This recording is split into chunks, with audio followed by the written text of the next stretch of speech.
Tumeweza kuona bwana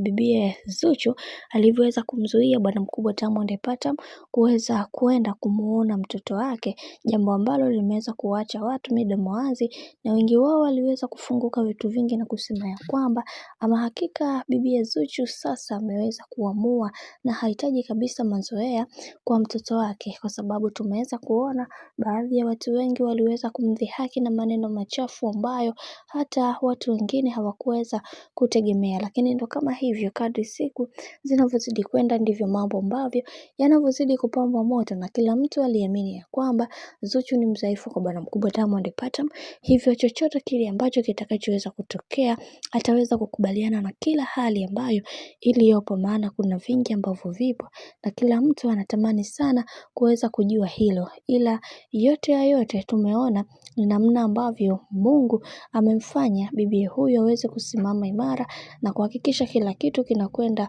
kuwa sawa zaidi, kwa sababu kila mtu aliamini ya kwamba hakuna kitu ambacho bwana mkubwa Diamond Platnumz angeweza kufanya zaidi ya yeye kuweza kuwafanya watu wengine waweze kujisikia vibaya. Lakini leo hii tumeweza kuiona nguvu yake, na wengi wao wakasema ya kwamba kiukweli kwa hiki ambacho alichoweza kukifanya ndugu yetu Zuchu ni kizuri sana, kwa sababu Diamond Platnumz alishaanza kuwazoea watu kwa kile ambacho alichoweza kukifanya, kwa sababu kuna mambo mengi ambayo kuna mambo mengi ambayo yatakuwa katika misingi ambayo sio imara, na kila mtu anatamani sana kuweza kuhakikisha kila kitu kinakwenda kuwa sawa. Na yote ya yote tumeweza kuona baadhi ya ndugu, jamaa, marafiki walivyoweza kupambana na kuhakikisha kuweza kumfanya bibi Zuchu aweze kuwa sawa. Lakini ndio hivyo, kadri siku zinavyozidi kwenda ndivyo mambo ambavyo